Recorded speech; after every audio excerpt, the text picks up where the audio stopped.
नेहल ने फिर से बसीर के कान भरने चालू करे फरहाना के खिलाफ, और बात भी ऐसी बोली जो फरहाना ने ऐसा कुछ बोला ही नहीं है। हुआ क्या कि रात में नेहल और बसीर बैठे हुए बातें कर रहे थे, दोनों अकेले। तो बसीर पूछता है, तुमने बात करी उससे ड्यूटी के बारे में और बर्तन के बारे में जो हुआ था? तो क्योंकि नेहल मैडम को लगता है कि सिर्फ फरहाना की वजह से मेरी कैप्टनसी में प्रॉब्लम आ रही है, बाकी किसी की वजह से नहीं आ रही है।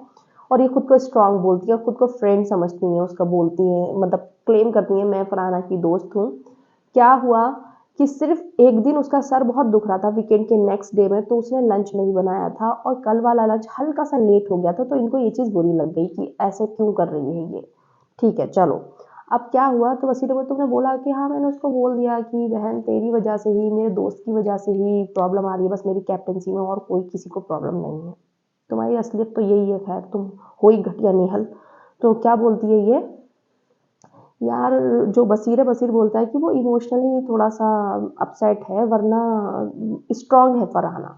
लेकिन मैं होता ना, मैं किसी किसी से भी खुद को इफेक्ट नहीं होने देता, मैं खुद को दुख नहीं पहुंचाता अगर कोई मेरे साथ करता, क्योंकि वो शहबाज वाली बात चल रही थी। तो फरहाना सिर्फ शहबाज से अपसेट है कि शहबाज को नहीं करना चाहिए था, मैं उसको भाई बोलती हूँ, बाकी कोई भी कर देता, दोस्त कर देते, कुछ नहीं होता, बस शहबाज को ये नहीं करना चाहिए था। उसके दिल पर लग गई, ठीक है यार, होती हैं कुछ चीज़ें ऐसी कि इंसान, अब सबका अपना अपना नेचर होता है, किसी को कुछ कुछ बात बहुत ज़्यादा लग जाती है, तो फरहाना को लग गई शहबाज को नहीं करना चाहिए था, बस उसे ये है। ठीक है, तो क्या बोलती है ये वसीर से कि उसको ना अपने एक्स की याद आ रही है। मतलब लिटरली नेहल, तुम्हारे साथ वसीर तुम्हारे सामने बैठा हुआ है, लेकिन तुमको अभी भी ये बर्दाश्त नहीं हो रहा है। तुम जो चाहती हो वो वसीर कर रहा है अब, और तुमने बस फरहाना से जो चाहा तुमने वो करवा लिया। तुम इतनी बड़ी मैनिपुलेटिव हो भाई, क्या करती हो तुम? काला जादू करती हो, इतने स्ट्रांग लोगों को तुमने इतना खतरनाक तरीके से मैनिपुलेट कर लिया, दोनों तुम्हारी तरफ हो गए। जब से तुम आई सीक्रेट रूम से, तुमने इतना गंदा जहर फैलाया घर के अंदर, सब कुछ, पूरा ग्रुप वगैरह सबकी दोस्तियां टूट गई, लेकिन तुमको अभी भी मतलब सब्र नहीं है, और क्या चाहिए तुम्हें? फरहाना ने एक भी जगह मेंशन ये नहीं करा था कि मुझे मेरे एक्स की याद आ रही, एक भी कन्वर्सेशन में उसने ये नहीं बोला है।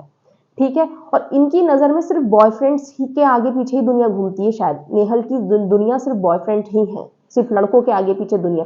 धोखे क्या सिर्फ बॉयफ्रेंड ही देते हैं? जिंदगी के पड़ाव में इंसान बहुत धोखे खाता है। फरहाना ने ये बोला कि मुझे जितने भी धोखे मिले हैं, मुझे वो सब एकदम से याद आ गए, क्योंकि शहबाज को मैं अपना एक रिश्ता समझ रही थी, भाई समझती हूँ मैं उसको, और मैं ऐसे ही किसी को भाई नहीं बना लेती। दोस्त तो चलो बहुत बन जाते हैं, क्रश बहुत होते हैं, लेकिन भाई किसी को ऐसे ही नहीं बना लेते हैं। तो उसने सिर्फ ये बोला। अब धोखे हो सकता है यार, इस इंडस्ट्री में काम कर रही है, बहुत सारे लोगों ने झूठ बोला होगा, धोखे मिले होंगे, और भी बहुत लाइफ होती है कि बॉयफ्रेंड ही होता है सब कुछ।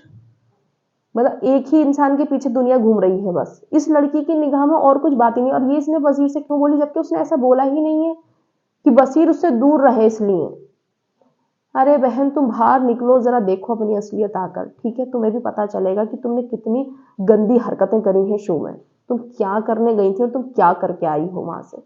कोई पर्सनैलिटी तुम्हारी, कोई फैन नहीं बना होगा, मुझे तो लगता नहीं तुम्हें कोई एक बंदा भी पसंद करता होगा, जितनी गंदी हरकत तुम कर रही हो। माल्टी और तान्या भी बोल रही है बिल्कुल फेक है ये लड़की।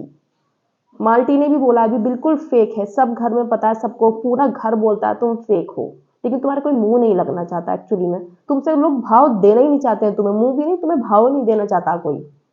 तुम जाती हो ना, लोग भागते हैं तुमसे। ये है तुम्हारी पर्सनैलिटी।